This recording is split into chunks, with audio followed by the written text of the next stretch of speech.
بایوپلس میں خوشامدید۔ یہ وہ جگہ ہے جہاں ہم سائنس کی گہرائیوں میں اترتے ہیں اور ان پوشیدہ طاقتوں کو کھوجتے ہیں جو زندگی کو شکل دیتی ہیں۔ اگر آپ علم کی دنیا سے جڑے رہنا چاہتی ہیں تو بایوپلس کو سبسکرائب کریں اور ہمارے ساتھ اس سفر کا حصہ بنیں۔ آج ہم ایک بہت ہی دلچسپ سفر شروع کر رہے ہیں۔ ہم سگمنڈ فرائیڈ کی مشہور زمانہ کتاب خوابوں کی تعبیر کا ایک سائنسی جائزہ لیں گے۔ لیکن فرائیڈ کے نظریے کو سمجھنے سے پہلے ہمیں یہ سمجھنا ہوگا کہ اس سے پہلے کی دنیا کیسی تھی، لوگ خوابوں کے بارے میں کیا سوچتے تھے، وہ کون سی بڑی پہیلی تھی جسے فرائیڈ حل کرنا چاہتا تھا۔ بالکل، اور یہ سمجھنا بہت ضروری ہے کیونکہ فرائیڈ کا کام ایک خلا میں پیدا نہیں ہوا۔ یہ جاننے کے لیے کہ اس کا کام اتنا انقلابی کیوں تھا، ہمیں ہزاروں سال پیچھے جانا پڑے گا۔ قدیم تہذیبوں میں، مطلب یونان اور روم میں، یہ خیال بہت پختہ تھا کہ خواب ہمارے اندر سے نہیں آتے۔ اچھا، تو پھر کہاں سے آتے تھے؟ وہ سمجھتے تھے کہ یہ کسی بہاری مافوق الفطرت دنیا سے بھیجے جاتے ہیں۔ انہیں دیوتاؤں کے پیغامات سمجھا جاتا تھا جن کا مقصد یا تو مستقبل بتانا ہوتا تھا یا کوئی وارننگ دینا ہوتا تھا۔ یعنی خواب ایک طرح سے آسمانی خط کی طرح تھے جو کسی اور دنیا سے ہمارے لیے بھیجا گیا ہو۔ یہ سوچ تو آج بھی کہیں نہ کہیں موجود ہے۔ لوگ اکثر کہتے ہیں نا کہ انہیں خواب میں کوئی اشارہ ملا۔ جی ہاں، بالکل۔ تو پھر یہ سوچ پہلی بار ٹوٹی کب؟ وہ کون تھا جس نے ہمت کر کے کہا کہ رکو، شاید یہ پیغام باہر سے نہیں، ہمارے اپنے اندر سے آ رہا ہے؟ یہ بہت بڑی تبدیلی یہ فلسفی ارسطو کے ساتھ شروع ہوئی۔ ارسطو؟ جی، ارسطو وہ پہلا شخص تھا جس نے خوابوں کو توہمات سے نکال کر نفسیات کی نظر سے دیکھا۔ اس نے کہا کہ خواب خدائی نہیں بلکہ ڈیمونک ہوتے ہیں۔ ڈیمونک؟ اس کا کیا مطلب ہوا؟ کوئی جن بھوت والی بات تو نہیں؟ نہیں، بالکل نہیں۔ یہاں ڈیمونک سے مراد یونانی تصور کے مطابق ہماری اپنی فطرت، ہماری اپنی روح کے اندرونی قانون ہیں۔ یعنی یہ کوئی باہر کی طاقت نہیں بلکہ ہمارے اندر کا ہی ایک عمل ہے۔ واہ! تو ارسطو نے ہی پہلی بار یہ کہا کہ یہ کوئی آسمانی پیغام نہیں، یہ تو ہمارے اپنے ذہن کی پیداوار ہے۔ یہ تو سوچ میں ایک بہت بڑا انقلاب ہوگا۔ بہت بڑا۔ اور اس کا مطلب تھا کہ اگر خواب ہمارے اندر سے آ رہے ہیں تو پھر ہم ان کا سائنسی مطالعہ بھی کر سکتے ہیں۔ صحیح۔ اور ارسطو نے خوابوں کی کچھ ایسی خصوصیات بھی بتائیں جو آج بھی حیران کرتی ہیں۔ مثال کے طور پر اس نے محسوس کیا کہ نیند کے دوران ہمارے جسم میں جو ہلکی سی حس پیدا ہوتی ہے، خواب اسے بہت بڑا چڑھا کر دکھاتا ہے۔ اچھا، جیسے اگر کسی کو نیند میں ہلکی سی گرمی لگے تو وہ خواب میں شاید دیکھے گا کہ وہ آگ پر چل رہا ہے۔ اوہ! یا اگر دل کی دھڑکن تھوڑی تیز ہو سکتا ہے وہ خواب میں کسی جنگ میں بھاگ رہا ہو۔ ارسطو کا یہ بھی ماننا تھا کہ خواب آنے والی کسی بیماری کے ابتدائی آثار بھی دکھا سکتے ہیں جن کا ہمیں جاگتے ہوئے بالکل اندازہ نہیں ہوتا۔ اچھا، تو یہ تو ہو گئی ارسطو کی بات۔ اس نے خوابوں کو ہمارے ذہن سے جوڑ دیا۔ لیکن پھر سب سے بڑا سوال تو یہ پیدا ہوتا ہے کہ ان خوابوں میں نظر کیا آتا ہے؟ مطلب ان کا مواد کیا ہوتا ہے؟ کیا خواب ہماری روزمرہ کی زندگی کی ہی ایک فلم ہوتے ہیں یا کچھ بالکل ہی الگ؟ جی ہاں، اور یہی وہ بنیادی تضاد ہے، وہ سب سے بڑی کشمکش ہے جس کا فرائیڈ نے سامنا کیا۔ ارسطو کے بعد صدیوں تک مفکرین دو بالکل مخالف کیمپوں میں بٹے رہے۔ ایک نظریہ جس کی نمائندگی برڈاچ جیسے مفکرین نے کی، یہ تھا کہ خواب ہمیں روزمرہ کی زندگی سے آزاد کرتے ہیں۔ ان کے مطابق نیند میں ہماری روح دنیاوی جھمیلوں سے آزاد ہو کر اپنی الگ ہی پرواز کرتی ہے۔ یعنی ایک طرح کا فرار؟ بالکل۔ اس لیے وہ کہتے تھے کہ ہم اپنی بڑی پریشانیوں یا اہم کاموں کے بارے میں خواب نہیں دیکھتے۔ خواب ایک بالکل الگ دنیا ہے۔ یہ بات کچھ ہضم نہیں ہوتی۔ اکثر تو خوابوں میں وہی چیزیں آتی ہیں جو ہم دن بھر سوچتے رہتے ہیں۔ بالکل، اور یہی دوسرا نظریہ تھا۔ اس کے برعکس دوسرا کیمپ یہ کہتا تھا کہ خواب ہماری جاگتی ہوئی زندگی کا ہی تسلسل ہیں۔ جیسا کہ ایک محقق موری نے کہا تھا، ہم وہی خواب دیکھتے ہیں جو ہم نے دیکھا، کہا، چاہا یا کیا ہوتا ہے۔ یعنی خواب ہماری یادوں، خواہشات اور تجربات کا ہی ایک ملغوبہ ہیں۔ جی، قدیم مفکرین جیسے سیسیرو بھی یہی مانتے تھے کہ دن بھر کے خیالات ہی رات کو خواب بن کر آتے ہیں۔ یہ تو کمال کی بات ہے۔ مطلب سائنسدان دو بالکل مخالف سمتوں میں کھنچے ہوئے تھے۔ ایک کہہ رہا تھا کہ خواب ہماری زندگی سے الگ ہیں اور دوسرا کہہ رہا تھا کہ یہ ہماری زندگی کا ہی آئینہ ہے۔ یہ کیسے ہو سکتا ہے؟ آپ نے بالکل صحیح پکڑا، یہی وہ مرکزی پہیلی تھی۔ اور ایک جرمن مفکر ہلڈ برانڈ نے تو یہاں تک کہہ دیا تھا کہ خوابوں کی فطرت ہی یہی تضاد ہے۔ اس نے کہا کہ خوابوں کی یہی خاصیت ہے کہ وہ بے وقت ہماری حقیقت سے مکمل طور پر الگ بھی ہوتے ہیں اور اسی پر انحصار بھی کرتے ہیں۔ اچھا۔ وہ ہماری یادوں سے مواد لیتے ہیں، لیکن انہیں اس طرح توڑ مروڑ دیتے ہیں کہ وہ اجنبی لگنے لگتی ہیں۔ یہ وہ پیچیدہ گتھی تھی جسے سلجھانے کی ضرورت تھی۔ ٹھیک ہے، تو یہ تو ہو گئی مواد کی بحث، لیکن یہ خواب آتے کہاں سے ہیں؟ ان کو تحریک کہاں سے ملتی ہے؟ کیا یہ صرف ہمارے خیالات ہوتے ہیں یا کوئی اور بات بھی ہے؟ یہ ایک اور بڑا سوال تھا۔ فرائیڈ سے پہلے کے محققین نے کافی تحقیق کے بعد خوابوں کے 3 بڑے ذرائع یا ماخذ کی نشاندہی کی تھی۔ پہلا تھا بیرونی حسی محرکات، یعنی وہ چیزیں جو نیند کے دوران باہر سے ہمارے حواس پر اثر کرتی ہیں، جیسے کوئی آواز، روشنی یا کسی چیز کا چھونا۔ اس کی کوئی مثال؟ مجھے یاد ہے میں نے کہیں پڑھا تھا کہ ایک شخص نے خواب دیکھا کہ اس کا سر قلم کیا جا رہا ہے اور جیسے ہی وہ بلیڈ گردن پر گرا وہ جاگ گیا۔ اور جب وہ جاگا تو اس نے دیکھا کہ بستر کا ایک حصہ ٹوٹ کر اس کی گردن پر گرا تھا۔ جی، یہ وہی مشہور مثال ہے جو مرے نے بیان کی تھی۔ حیرت انگیز ہے، یعنی دماغ 1 سیکنڈ سے بھی کم وقت میں ایک چھوٹی سی حس کے گرد پوری کہانی بن لیتا ہے۔ بالکل، یہ دکھاتا ہے کہ ہمارا دماغ کس طرح ایک معمولی سی جسمانی حس کو ایک پورے ڈرامائی منظر میں بدل سکتا ہے۔ اچھا، یہ تو ہو گئے بیرونی محرکات۔ دوسرا ذریعہ کیا تھا؟ دوسرا ذریعہ تھا اندرونی جسمانی محرکات، یعنی ہمارے جسم کے اندر سے اٹھنے والے سگنلز، بیماری، درد یا ہمارے اعضاء کی اندرونی حالت۔ اسی وجہ سے ماہرین نے عام خوابوں یعنی ٹپیکل ڈریمز کی وضاحت کرنے کی کوشش کی، جیسے اونچائی سے گرنے کا خواب، دانتوں کے گرنے کا خواب، یا سب کے سامنے برہنہ ہونے کا خواب۔ جی بالکل۔ یہ تو بہت دلچسپ ہے، یعنی گرنے یا دانت ٹوٹنے والے خواب جنہیں ہم اکثر نفسیاتی سمجھتے ہیں، اس وقت کے سائنسدان انہیں خالص جسمانی وجہ سے جوڑ رہے تھے۔ جی ہاں، ان کی توجیحات خالصتاً جسمانی تھیں۔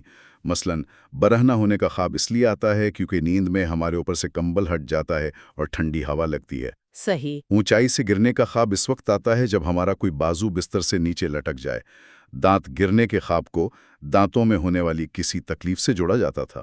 تو فرائیڈ نے آ کر یہ بتایا کہ نہیں، ان کی نفسیاتی وجوہات بھی ہو سکتی ہیں۔ بالکل، یہی فرائیڈ کے لیے ایک بڑا چیلنج تھا، یہ دکھانا کہ ان خوابوں کی جسمانی کے ساتھ ساتھ گہری نفسیاتی وجوہات بھی ہوتی ہیں۔ اور تیسرا ذریعہ، وہ یقیناً ہمارے خیالات ہی ہوں گے۔ جی، تیسرا اور سب سے واضح ذریعہ نفسیاتی محرکات تھے، یعنی ہمارے دن بھر کے خیالات اور یادیں۔ لیکن یہاں بھی وہی پرانا تضاد واپس آ گیا۔ کیسے؟ محققین نے دیکھا کہ ہم اکثر اپنی زندگی کے سب سے اہم اور جذباتی واقعات کے بارے میں خواب نہیں دیکھتے، بلکہ اکثر غیر اہم بچپن کی بھولی بسری یادیں یا دن میں سنی کوئی معمولی سی بات خواب میں آ جاتی ہے۔ یہ بات تو بالکل سچ ہے۔ آپ کے اگلے دن کوئی بہت بڑی میٹنگ ہو اور آپ خواب دیکھ رہے ہوتے ہیں کسی پرانے دوست کے بارے میں جس سے آپ 10 سال سے نہیں ملے۔ بالکل، ایک مفکر ہیولاک ایلس نے کہا تھا کہ جو نفسیاتی سرگرمیاں جاگتے ہوئے سب سے زیادہ شدید ہوتی ہیں، وہی نیند میں سب سے گہری سوتی ہیں۔ یعنی ہمارا دماغ جان بوجھ کر بڑی پریشانیوں سے بچتا ہے۔ ایک طرح سے وہ غیر اہم چیزوں میں پناہ لیتا ہے۔ تو یہاں بھی وہی سوال کھڑا تھا کہ اگر خواب ہماری زندگی کا تسلسل ہیں تو اہم چیزیں کیوں غائب ہیں؟ ٹھیک ہے، تو ہم نے یہ دیکھ لیا کہ خواب کہاں سے آ سکتے ہیں اور ان کا مواد کیا ہو سکتا ہے، لیکن خود خواب کی نوعیت کیسی ہے؟ میرا مطلب ہے وہ اکثر اتنے بے ربط، اتنے عجیب و غریب کیوں ہوتے ہیں؟ بعض اوقات تو بالکل پاگل پن لگتے ہیں۔ اس معاملے میں بھی سائنسدان 2 انتہاؤں پر کھڑے تھے۔ زیادہ تر سائنسی اور طبی ماہرین کا خیال تھا کہ نیند کے دوران ہماری اعلیٰ ذہنی صلاحیتیں جیسے منطق اور تنقیدی سوچ سو جاتی ہیں۔ یعنی دماغ کا سمارٹ حصہ آف ہو جاتا ہے۔ جی، صرف یادداشت اور تخیل کی کچھ بکھری ہوئی صلاحیتیں کام کر رہی ہوتی ہیں۔ اس لیے خوابوں کو ذہنی انارکی یا ایک ایسے شخص کے دماغ کی کارروائی قرار دیا گیا جو ذہنی طور پر کمزور ہو چکا ہو۔ یعنی خواب دیکھنا ایسا ہی ہے جیسے کوئی بلی پیانو کے اوپر چل رہی ہو، آوازیں تو نکل رہی ہیں لیکن اس کا کوئی مطلب نہیں، کوئی دھن نہیں۔ بہت اچھی مثال ہے۔ سائنسدانوں کی اکثریت کا یہی خیال تھا۔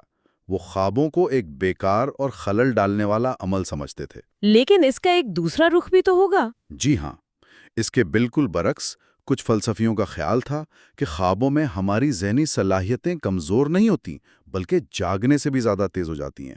وہ خوابوں کو روح کی آزادی اور اعلیٰ سطح کی ذہنی پرواز قرار دیتے تھے۔ تو ایک طرف سائنس کہہ رہی تھی کہ خواب ایک ذہنی بیماری کی طرح ہیں، اور دوسری طرف فلسفہ کہہ رہا تھا کہ یہ ذہانت کی معراج ہیں۔ بالکل، یہ وہ پس منظر تھا جس میں فرائیڈ نے اپنا کام شروع کیا۔ ایک ایسی دنیا جو خوابوں کے بارے میں شدید تضادات کا شکار تھی۔ ایک طرف دیوتاؤں کے پیغامات، دوسری طرف بدہضمی کا نتیجہ۔ تو فرائیڈ سے پہلے خوابوں کی سائنس ایک ایسے چوراہے پہ کھڑی تھی جہاں ہر راستہ ایک بند گلی میں جا کر ختم ہو جاتا تھا۔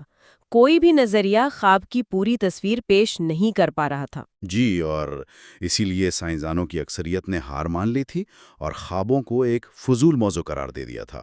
ان کے نزدیک خواب ایک ایسے پیانو کی طرح تھے جس پر کوئی غیر موسیقار یوں ہی انگلیاں پھیر رہا ہو، جس سے بے ترتیب آوازیں تو نکلتی ہیں لیکن کوئی موسیقی نہیں۔ بالکل، فرائیڈ نے اسی نظریے کو چیلنج کیا۔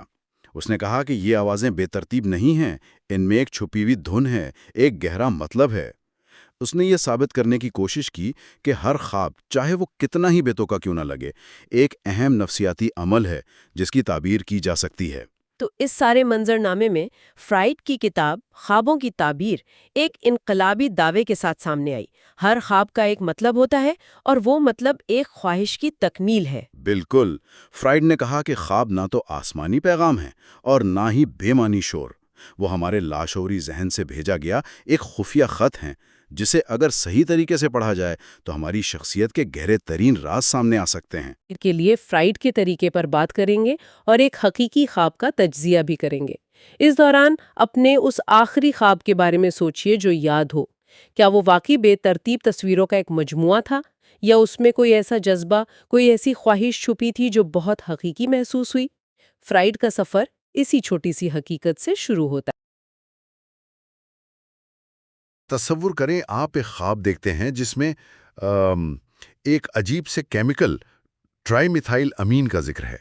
بظاہر تو بالکل بے معنی لگتا ہے نا؟ بالکل، لیکن سگمنڈ فرائیڈ کے لیے یہی ایک لفظ ایک پورے نفسیاتی معمے کی چابی تھا۔ ایک ایسا معمہ جو ان کے اپنے خوف، ان کی خواہشات اور یہاں تک کہ ان کی پیشہ ورانہ انا کو بھی بے نقاب کر دیتا ہے۔ آج ہم اسی خواب کی گہرائی میں اتر رہے ہیں۔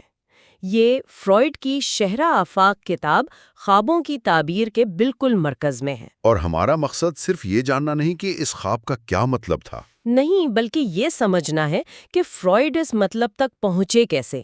یہ ایک جاسوسی کہانی کی طرح ہے جہاں ہر بے ربط نظر آنے والی تفصیل دراصل ایک بہت اہم سراغ ہے۔ تو آج ہم فرائیڈ کے ذہن میں ایک جاسوس بن کر داخل ہو رہے ہیں۔ انہوں نے ہمیں ایک نقشہ دیا ہے، ان کا اپنا ایک خواب، اور ہم اس نقشے کی مدد سے ان کے لاشعور کے چھپے ہوئے خزانوں کو ڈھونڈنے کی کوشش کریں گے۔ اور یہ بہت اہم ہے کیونکہ فرائیڈ سے پہلے لوگ خوابوں کو یا تو آپ کہہ لیں کہ پیغمبرانہ وحی سمجھتے تھے، یا پھر بس بے معنی خیالات کا ایک مجموعہ۔ بالکل۔ لیکن فرائیڈ نے کہا نہیں، یہ آپ کے ذہن کا ایک خفیہ پیغام ہے اور میرے پاس اسے ڈیکوڈ کرنے کی چابی ہے۔ اچھا، تو یہ چابی ہے کیا؟ یہ چابی دو بنیادی تصورات پر ٹکی ہوئی ہے۔ پہلا ہے ظاہری مواد، یعنی مینیفیسٹ کنٹینٹ۔ مطلب وہ خواب جو آپ کو یاد رہتا ہے، عجیب و غریب تصویریں، بے ترتیب سے واقعات۔ جی، اور دوسرا ہے پوشیدہ مواد، لیٹنٹ کنٹینٹ، یعنی وہ گہرے چھپے ہوئے خیالات اور خواہشات جو اس ظاہری مواد کے پیچھے ہیں۔ ٹھیک ہے۔ تو فرائیڈ کا پورا طریقہ کار اسی سوال کے گرد گھومتا ہے کہ اس ظاہری الجھی ہوئی سطح سے اس گہرے حقیقی معنی تک کیسے پہنچا جائے۔ ٹھیک ہے، تو آئیے سیدھا اس خواب پر آتے ہیں جس نے سب کچھ بدل دیا۔ اسے آرما کے انجیکشن کا خواب کہا جاتا ہے۔ اس خواب کے پیچھے کوئی کہانی بھی تو ہوگی۔ میرا مطلب ہے خواب اکثر ہمارے دن بھر کے واقعات سے ہی جنم لیتے ہیں نا؟ رہے تھے وہ ان کی دوست بھی تھیں اور مریضہ بھی۔ اچھا۔ علاج پوری طرح کامیاب نہیں ہوا تھا اور فرائیڈ کو اس کی فکر تھی۔ پھر ایک دن ان کے ایک اور دوست اور ساتھی ڈاکٹر اوٹو ان سے ملنے آئے، اوکے۔ اور باتوں باتوں میں انہوں نے کہہ دیا کہ آرما بہتر تو لگ رہی ہے لیکن مکمل ٹھیک نہیں ہے۔ اوہ، یہ تو ایک عام سی بات لگتی ہے۔ بظاہر عام سی بات تھی، لیکن اس نے فرائیڈ کے اندر ایک دفاعی رد عمل پیدا کر دیا۔ انہیں محسوس ہوا جیسے ان کی قابلیت پر سوال اٹھایا جا رہا ہو۔ اچھا، تو ان کی پیشہ ورانہ انا کو ٹھیس پہنچی۔ یہ احساس تو ہم سب جانتے ہیں، جب کوئی ہمارے کام پر ہلکی سی بھی تنقید کرتا ہے تو برا تو لگتا ہے۔ بالکل۔ تو اسی رات فرائیڈ نے یہ خواب دیکھا۔ تو خواب تھا کیا آخر؟ خواب کا جو ظاہری مواد تھا وہ کچھ یوں تھا کہ فرائیڈ ایک بہت بڑی محفل میں ہے، جیسے کوئی پارٹی چل رہی ہو۔ وہ ارما کو ایک طرف لے جا کر ڈانٹتے ہیں کہ تم ٹھیک کیوں نہیں ہو رہی، یہ تمہاری اپنی غلطی ہے۔ ارما درد کی شکایت کرتی ہے۔ فرائیڈ اس کے گلے کا معائنہ کرنے کے لیے اس کا منہ کھلواتے ہیں۔ گلے کا معائنہ؟ جی، اور اندر انہیں ایک سفید دھبا اور ناک کی ہڈیوں پر عجیب سی پپڑی دار ساختیں نظر آتی ہیں۔ واہ، ایک بڑی محفل، گلے کا معائنہ، 3 ڈاکٹر اور ایک انجیکشن پر بحث۔ یہ کسی میڈیکل ڈرامے کا سین لگتا ہے۔ خواب کم، یہ تو میرے سر کے اوپر سے گزر گیا۔ یہ سب کتنا بے ربط اور عجیب ہے۔ یہی تو نکتہ ہے۔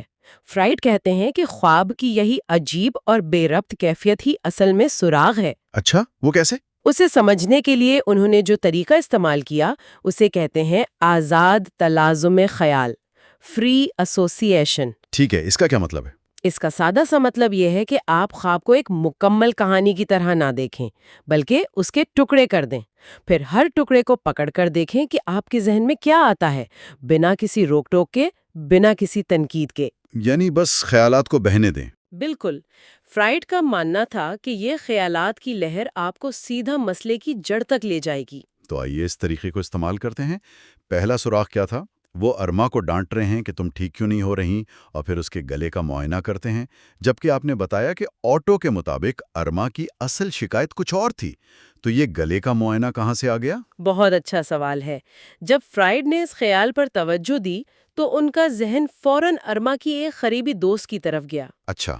اس دوست کو حقیقت میں گلے کی ایک سنگین بیماری تھی، اور فرائیڈ دل ہی دل میں اس دوست کو ارما سے زیادہ عقل مند اور علاج کے لیے زیادہ سنجیدہ سمجھتے تھے۔ تو خواب میں وہ لاشعوری طور پر اپنی ایک مریضہ کو دوسری سے بدل رہے تھے۔ یعنی وہ یہ خواہش کر رہے تھے کہ کاش میری مریضہ ارما کی جگہ اس کی وہ سمجھدار دوست ہوتی جو میری بات زیادہ آسانی سے مان لیتی۔ یہ تو ایک طرح سے اپنی ناکامی کا الزام مریضہ پر ڈالنے کی کوشش لگتی ہے۔ بالکل، یہ دفاعی میکانزم کا پہلا اشارہ تھا۔ اب آتے ہیں دوسرے اور زیادہ عجیب سراغ پر۔ وہ پھپڑی دار ساختیں؟ جی، گلے میں وہ پھپڑی دار ساختیں، یہ تو بہت ہی عجیب تفصیل ہے۔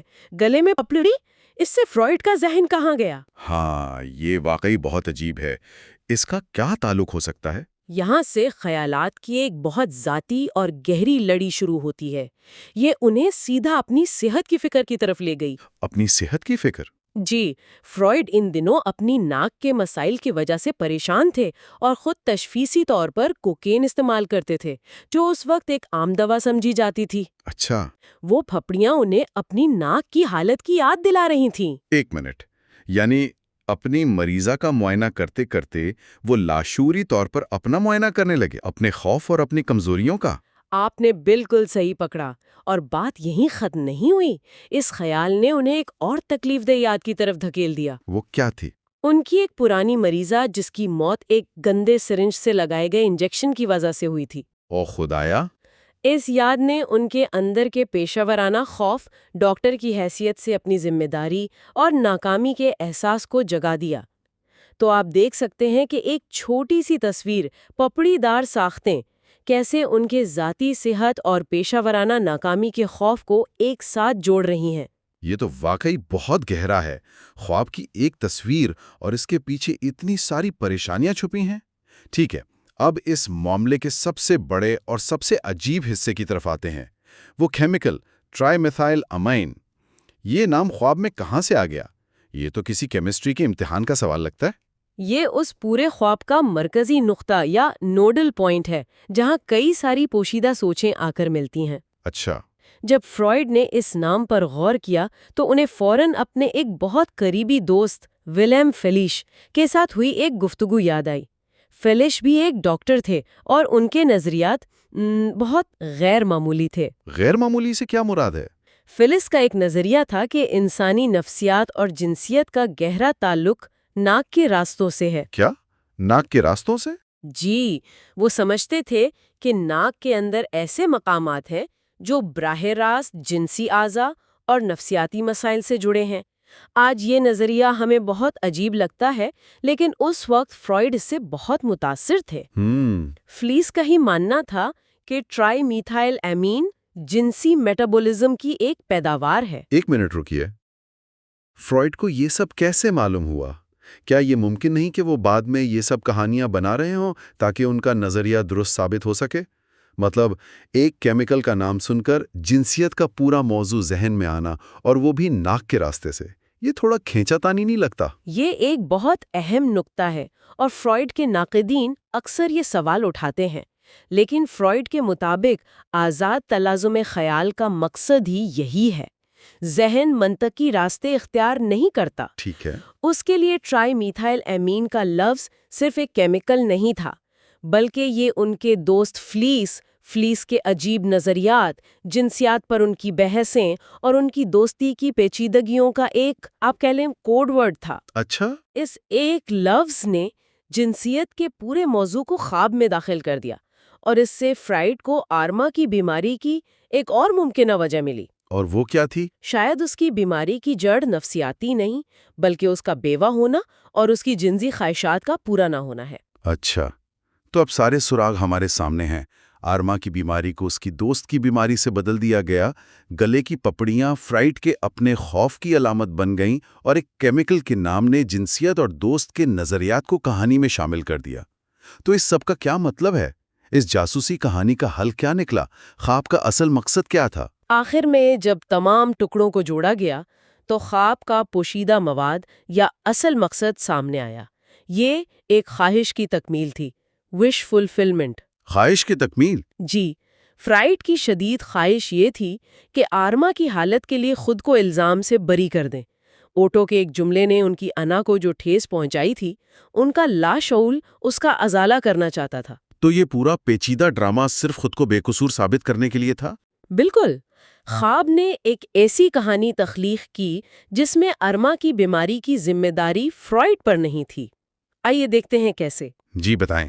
پہلا، خواب میں یہ دکھایا گیا کہ ارما کی بیماری کی وجہ ایک گندا انجیکشن ہے جو کسی اور نے، شاید آٹو نے لگایا ہے، یعنی غلطی میری نہیں، آٹو کی ہے۔ ٹھیک ہے۔ دوسرا، خواب نے یہ بھی اشارہ دیا کہ ارما کی بیماری جسمانی یعنی آرگینک ہے، جیسا کہ پھپڑیوں سے ظاہر ہوتا ہے۔ اگر بیماری جسمانی ہے تو اس کا علاج فرائیڈ کے نفسیاتی دائرہ کار سے باہر ہے، یعنی یہ کیس میرا ہے ہی نہیں۔ اور تیسرا، خواب کے شروع میں ہی فرائیڈ ارما کو ڈانٹتے ہیں کہ وہ علاج قبول نہیں کر رہی، یعنی غلطی میری نہیں، مریضہ کی اپنی ہے، وہ خود ہی ضدی ہے۔ یہ تو کمال ہے، 3 مختلف کہانیاں اور تینوں کا مقصد ایک ہی ہے، فرائیڈ بے قصور ہیں۔ یہ سب ایک ساتھ سچ نہیں ہو سکتے، لیکن خواب کو اس کی پرواہ نہیں۔ اسی نکتے کو سمجھانے کے لیے فرائیڈ ایک بہت مزیدار مثال دیتے ہیں، جسے وہ ادھار لی ہوئی کیٹلی کی کہانی کہتے ہیں۔ ادھار لی ہوئی کیٹلی؟ جی، کہانی یہ ہے کہ ایک شخص پر الزام ہے کہ اس نے اپنے پڑوسی سے لی ہوئی کیٹلی کو خراب حالت میں واپس کیا۔ اس کے جواب میں وہ 3 متضاد بہانے بناتا ہے۔ اور وہ بہانے کیا تھے؟ پہلا، میں نے کیٹلی بالکل صحیح سلامت واپس کی تھی۔ ٹھیک ہے۔ دوسرا، جب میں نے تم سے کیٹلی لی تھی وہ پہلے سے ہی خراب تھی۔ اچھا۔ اور تیسرا، میں نے تم سے کبھی کوئی کیٹلی ادھار لی ہی نہیں۔ یہ تو ہر بچے کا آزمودہ بہانہ ہے، میں نے کچھ نہیں کیا، اور اگر کیا بھی تو وہ پہلے سے ٹوٹا ہوا تھا۔ یہ سوچنا دلچسپ ہے کہ ہمارا لاشعور بھی اسی طرح کی بچکانہ اور غیر منطقی دلیلیں استعمال کرتا ہے خود کو بچانے کے لیے۔ آپ نے بالکل صحیح سمجھا۔ یہ تینوں باتیں ایک ساتھ سچ نہیں ہو سکتی، لیکن ان میں سے کوئی ایک بھی سچ ہو تو وہ شخص بے قصور ثابت ہو جائے گا۔ فرائیڈ کہتے ہیں کہ خواب بھی اسی طرح منطق کی پرواہ کیے بغیر خود کو بری الذمہ ٹھہرانے کے لیے کئی کہانیاں گھڑتا ہے۔ تو خواب کا مقصد سچ بتانا نہیں، بلکہ خواہش کو پورا کرنا ہے۔ ہیرو ہوتے ہیں یا کم از کم بے قصور؟ بالکل۔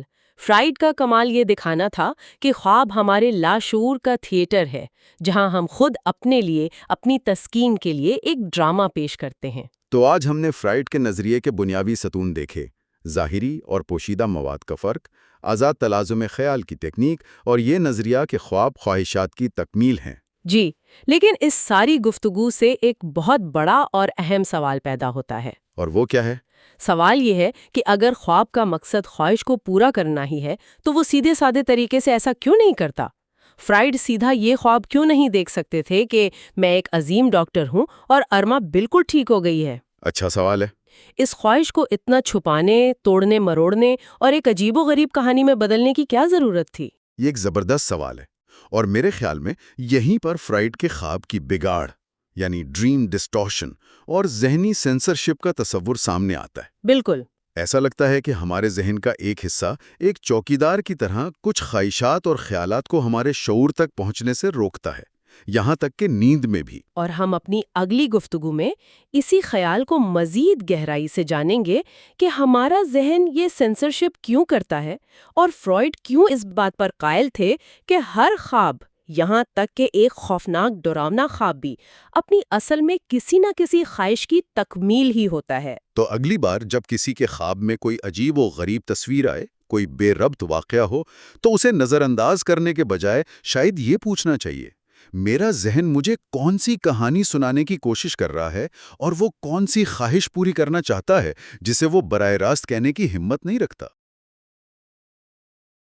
پچھلی بار ہم نے فرائڈ کے خوابوں کے تجزیے کے طریقے پر بات کی تھی۔ جی، اور آج ہم اس کے شاید سب سے مشہور اور سب سے متنازع نظریے کو سمجھنے کی کوشش کریں گے، یعنی یہ دعویٰ کہ ہر خواب کسی نہ کسی خواہش کی تکمیل ہوتا ہے۔ بالکل۔ اور یہ سنتے ہی جو پہلا سوال ذہن میں آتا ہے وہ یہ ہے کہ اچھا، تو پھر ڈراؤنے خوابوں کا کیا؟ یا وہ جو بالکل بے معنی اور عجیب و غریب خواب ہوتے ہیں؟ وہ بھلا کیسی خواہش پوری کر رہے ہوتے ہیں؟ یہی تو اصل سوال ہے۔ تو آج کی اس گہری کھوج میں ہم دو بنیادی تصورات پر بات کریں گے۔ پہلا، خواہش کی تکمیل، اور دوسرا، جو شاید اس سے بھی زیادہ دلچسپ ہے، خوابوں میں بگاڑ، یعنی ڈریم ڈسٹورشن۔ چلیں شروع کرتے ہیں۔ تو آئیے اس مرکزی خیال کو کھولتے ہیں۔ فرائڈ کا کہنا ہے کہ اس نظریے کو سمجھنے کے لیے سب سے پہلے سب سے سادہ خوابوں کو دیکھنا چاہیے۔ جی بالکل۔ وہ اپنی ایک بہت ہی ذاتی اور کافی مزیدار مثال دیتا ہے۔ ہاں، وہ بتاتا ہے کہ اگر وہ شام میں کوئی بہت نمکین چیز کھا لے تو رات کو اسے شدید پیاس لگتی ہے۔ جی۔ اور پھر وہ خواب میں دیکھتا ہے کہ وہ ٹھنڈا صاف پانی پی رہا ہے، جی بھر کر۔ اور اسے وہ سہولت کا خواب کہتا ہے۔ اس کے پیچھے کا خیال بہت گہرا ہے۔ فرائڈ کہتا ہے کہ خواب کا مقصد ہے نیند کو ٹوٹنے سے بچانا۔ صحیح۔ جسم کو پیاس لگی ہے جو اسے جگانا چاہتی ہے، لیکن ذہن فوراً ایک خواب بنا لیتا ہے جس میں پیاس بجھ رہی ہے تاکہ نیند چلتی رہے۔ یہاں دلچسپ بات یہ ہے کہ فرائڈ خواب کو ایک مقصد دے رہا ہے۔ یہ کوئی بے ترتیب ذہنی شور نہیں ہے، بلکہ ایک فعال عمل ہے جس کا ایک کام ہے نیند کی حفاظت کرنا۔ ٹھیک ہے، یہ تو سیدھی سادی مثال ہے، لیکن زندگی اتنی سادہ تو نہیں ہوتی۔ فرائڈ پھر ایک کم واضح مثال دیتا ہے، ایک نوجوان شادی شدہ عورت کے خواب کی۔ وہ خواب دیکھتی ہے کہ اسے ماہواری آ گئی ہے۔ اب بظاہر تو یہ کوئی خواہش پوری ہونے جیسا نہیں لگتا۔ جی، یہ تو ایک عام جسمانی عمل ہے، اس میں کیا خواہش ہو سکتی ہے؟ ہاں، یہیں پر فرائڈ ظاہری اور پوشیدہ مواد کا فرق واضح کرتا ہے۔ خواب میں جو نظر آ رہا ہے، ماہواری کا آنا، وہ ظاہری مواد ہے، لیکن تجزیے سے پتہ چلا کہ وہ عورت دراصل حاملہ تھی اور اس کی ماہواری نہیں آئی تھی۔ اس کا خواب اس کی لاشعوری خواہش تھی کہ کاش میں ابھی ماں نہ بن رہی ہوتی، یا کاش مجھے کچھ اور وقت مل جاتا۔ اچھا، تو خواب ایک ایسی حقیقت دکھا رہا تھا جو اس کی خواہش تھی، یعنی حاملہ نہ ہونا۔ یہ تو بالکل الٹا ہے۔ بالکل، خواب اس پوشیدہ گہری خواہش کو پورا کر رہا تھا۔ اور پھر وہ بچوں کے خوابوں کا ذکر کرتا ہے جنہیں وہ اپنے نظریے کا سب سے بڑا ثبوت سمجھتا ہے۔ ہاں، اپنے 22 ماہ کے بھتیجے ہرمن والی مثال۔ جی، مجھے وہ بہت پسند ہے۔ اسے ایک دن چیریوں کی ایک پوری ٹوکری تحفے میں دینی پڑی، جو ظاہر ہے اسے بالکل اچھا نہیں لگا۔ اگلی صبح وہ بہت خوشی سے اٹھ کر بتاتا ہے کہ اس نے خواب دیکھا۔ ہرمن نے ساری چیریز کھا لی۔ بالکل، یہ ایک سادہ اور غیر مبہم تکمیل تھی۔ کوئی چھپی ہوئی بات نہیں، کوئی علامت نہیں۔ جو خواہش دن میں پوری نہ ہوئی وہ رات کو خواب میں ہو گئی۔ فرائیڈ کے لیے یہ اس بات کا ثبوت ہے کہ یہ میکینزم بہت بنیادی ہے۔ وہ ہماری کہاوتوں کا بھی حوالہ دیتا ہے، جیسے ہنسیں خواب میں کیا دیکھتی ہیں مکئی۔ صحیح، یہ خیال ہماری ثقافت میں بھی موجود ہے کہ خواب خواہشات دکھاتے ہیں۔ جی ٹھیک ہے، بچوں اور پیاس والے خوابوں تک تو بات سمجھ آتی ہے، لیکن اب آتے ہیں اصل مسئلے پر۔ وہ پریشان کن خواب، وہ خوفناک خواب، ان کا کیا؟ فرائیڈ ان کو کیسے اپنی تھیوری میں فٹ کرتا ہے؟ یہ تو خواہش کی تکمیل کے بالکل الٹ لگتا ہے۔ اور یہی وہ نقطہ ہے جہاں فرائیڈ کا نظریہ واقعی گہرا اور پیچیدہ ہو جاتا ہے۔ یہ اس کی کتاب کے چوتھے باب کا مرکز ہے۔ اس کا جواب ایک لفظ میں ہے، بگاڑ، یعنی ڈسٹورشن۔ بگاڑ؟ جی، وہ کہتا ہے کہ ان خوابوں کو سمجھنے کے لیے ہمیں ظاہری مواد سے آگے جانا ہوگا۔ اس کی ایک بہت ہی کمال کی مثال اس کی ایک مریضہ کے خواب کی ہے۔ وہ خواب دیکھتی ہے کہ وہ ایک دعوت کرنا چاہتی ہے، لیکن کچھ بھی ٹھیک نہیں ہوتا، کامی اور مایوسی۔ یہ بھلا خواہش کی تکمیل کیسے ہوئی؟ بظاہر تو یہ ناکامی کا خواب ہے، لیکن جب فرائیڈ نے اس کا تجزیہ کیا تو ایک حیران کن بات سامنے آئی۔ وہ مریضہ فرائیڈ کے علاج سے خوش نہیں تھی اور لاشعوری طور پر چاہتی تھی کہ فرائیڈ کا نظریہ غلط ثابت ہو۔ ایک منٹ، مطلب اس کے خواب نے اس کی ایک خواہش یعنی دعوت کرنے کو تو ناکام دکھایا، جی، لیکن اس کی ایک گہری چھپی ہوئی خواہش یعنی فرائیڈ کو غلط ثابت کرنے کی خواہش پوری کر دی۔ بالکل یہی۔ واہ، یہ تو ذہن کا ذہن سے کھیلا جانے والا شطرنج کا کھیل ہے۔ یہیں سے فرائیڈ ذہنی سینسرشپ یا سائیکیکل سینسرشپ کا تصور لاتا ہے۔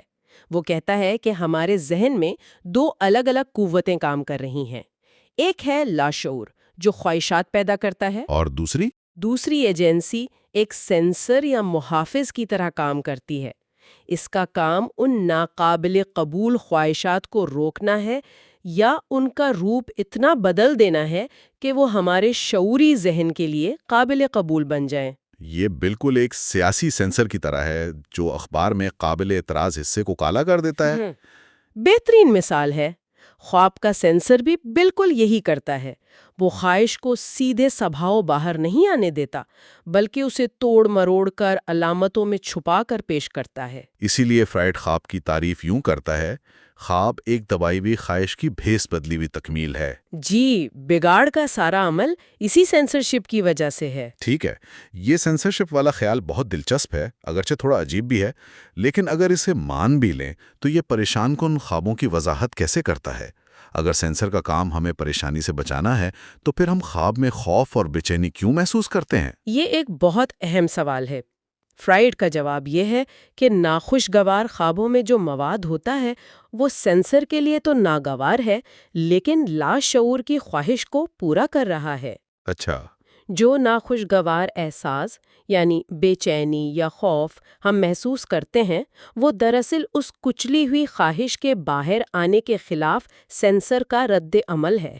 یعنی بے چینی کا احساس خود خواہش کا حصہ نہیں بلکہ اس خواہش کے خلاف مزاحمت کا نتیجہ ہے۔ بالکل۔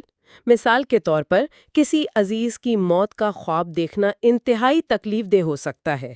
کوئی بھی شعوری طور پر ایسی خواہش نہیں کرے گا، ظاہر ہے۔ لیکن فرائیڈ کہتا ہے کہ یہ کسی بہت پرانی بچپن کی کچلی ہوئی خواہش سے جڑا ہو سکتا ہے، جیسے بہن بھائیوں کے درمیان رقابت، جسے ہمارا شعوری ذہن سختی سے مسترد کرتا ہے۔ تو جب یہ خواب میں بھیس بدل کر سامنے آتی ہے تو سینسر خطرے کا الارم بجاتا ہے۔ جی، اور وہی الارم ہمیں بے چینی یا خوف کی صورت میں محسوس ہوتا ہے۔ تو خواب ایک طرح کا سمجھوتا ہے، ایک میدان جنگ ہے۔ لاشعوری خواہش اپنا اظہار چاہتی ہے اور سینسر اسے روکنا چاہتا ہے۔ آپ نے بالکل صحیح سمجھا، اور اسی بگاڑ اور سینسرشپ کی وجہ سے خواب اکثر بے ربط اور بے معنی لگتے ہیں۔ فرائیڈ اس عمل کو خواب کا کام یا ڈریم ورک کہتا ہے، اور اس کے کچھ طریقے بھی ہیں، جیسے وہ سینسر کے اوزار ہوں۔ ہاں، آپ ایسا کہہ سکتے ہیں۔ دو اہم ترین اوزار ہیں، کنڈنسیشن اور ڈسپلیسمنٹ۔ کنڈنسیشن یعنی خیالات کو گاڑھا کرنا۔ خواب کی ایک تصویر یا ایک کردار دراصل کئی الگ الگ خیالات، یادوں اور لوگوں کا مجموعہ ہو سکتا ہے۔ اچھا، اسی لیے خواب اتنے بھرپور اور عجیب لگتے ہیں۔ ایک چھوٹی سی چیز میں بہت سے مطلب چھپے ہوتے ہیں۔ اور ڈسپلیسمنٹ کیا ہے؟ ڈسپلیسمنٹ کا مطلب ہے جذبات کی جگہ بدل دینا، یعنی جو جذباتی اہمیت کسی ایک اہم خیال سے جڑی ہوتی ہے، سینسر اسے وہاں سے ہٹا کر کسی معمولی اور غیر اہم خیال پر منتقل کر دیتا ہے۔ تو خواب میں ہو سکتا ہے کہ جو چیز ہمیں سب سے زیادہ پریشان کر رہی ہے وہ اصل میں غیر اہم ہو، اور اصل مسئلہ کسی ایسی چیز میں چھپا ہو جسے ہم نے معمولی سمجھ کر نظر انداز کر دیا تھا۔ بالکل، سینسر جذباتی توانائی کو ایک محفوظ ہدف کی طرف موڑ دیتا ہے تاکہ اصل خطرناک خواہش پہچانی نہ جا سکے۔ تو ان سب باتوں کا کیا مطلب نکلتا ہے؟ فرائڈ کے مطابق خواب بے ترتیب نہیں ہے، وہ ایک انتہائی پیچیدہ اور بامعنی نفسیاتی عمل ہے۔ جی، وہ ہماری گہری کچلی ہوئی خواہشات کی ایک خفیہ زبان میں لکھی گئی کہانی ہے۔ اور اس کہانی کو ایک بہت ہی چالاک ایڈیٹر یعنی ذہنی سینسر نے ایڈٹ کیا ہے تاکہ ہم اپنی سچائیوں کا سامنا کیے بغیر اپنی نیند پوری کر سکیں۔ یہ ایک بہت طاقتور خیال ہے، لیکن یہیں سے ایک اور اہم سوال پیدا ہوتا ہے جس پر ہم اگلی بار بات کریں گے۔ اگر خواب ان خواہشات اور تجربات سے بنتے ہیں تو خوابوں کا یہ تمام عجیب و غریب مواد آتا کہاں سے ہے؟ خواب کے مواد کے ذرائع کیا ہیں؟ یہ واقعی ایک دلچسپ سوال ہے، اور آج کی گفتگو سے ہمارے سننے والوں کے لیے سوچنے کے لیے ایک خیال یہ ہے۔ جی، اگر خواب بھیس بدلی ہوئی خواہشات کی تکمیل ہے تو کسی کی زندگی میں بار بار آنے والے ناخوشگوار خواب کیا چھپا رہے ہوں گے؟ ایسی کون سی کچلی ہوئی خواہش ہو سکتی ہے جو اس پریشانی کے باوجود اتنی طاقتور ہو کہ وہ بار بار اپنا اظہار چاہتی ہو؟ کبھی سوچا ہے کہ ہمارے خواب یہ آتے کہاں سے ہیں؟ یہ جو الٹی سیدھی عجیب و غریب کہانیاں ہم نیند میں دیکھتے ہیں، آخر ان کا کوئی مطلب بھی ہے؟ زیادہ تر لوگ تو انہیں بے معنی سمجھ کر بھول جاتے ہیں، لیکن سیگمنڈ فرائڈ کا کہنا تھا کہ یہ بے معنی نہیں ہے، بلکہ یہ ہمارے ذہن کی سب سے گہری اور شاید تخلیقی زبان ہے۔ بالکل، فرائڈ کے لیے خواب کوئی ذہنی کچرا نہیں تھے، وہ ایک خفیہ کوڈ کی طرح تھے، ایک پیغام جو ہمارا لاشعور ہمارے شعور کو بھیجتا ہے۔ اور آج ہم اسی کوڈ کو آپ کہہ لیں کہ توڑنے کی کوشش کریں گے۔ فرائڈ کی کتاب خوابوں کی تعبیر کے سب سے اہم حصے کی مدد سے، جسے وہ خواب کی تشکیل کا عمل یا دی ڈریم ورک کہتے ہیں۔ یعنی ہم یہ سمجھنے کی کوشش کریں گے کہ ہمارا ذہن ان خوابوں کو بناتا کیسے ہے۔ فرائڈ نے اس عمل کو ایک تصویری پہیلی، ایک ریبس سے تشبیہ دی تھی، ہے نا، جہاں تصویریں کچھ اور ہوتی ہیں اور ان کا مطلب کچھ اور نکلتا ہے۔ جی، اور آج ہم اس پہیلی کو حل کرنے کے 4 بنیادی اصولوں کو سمجھیں گے۔ پہلا ہے تکثیف یعنی کنڈنسیشن، پھر ہٹاؤ یعنی ڈسپلیسمنٹ، پھر نمائندگی کے طریقے، اور آخر میں ثانوی ترمیم۔ تو آئیے اس ذہنی بھول بھلیا میں اترتے ہیں اور دیکھتے ہیں کہ ہمارا ذہن کتنا بڑا شعبۃ باز ہے۔ پہلا اصول ہی دماغ گھما دینے والا ہے، تکثیف یعنی کانڈنسیشن۔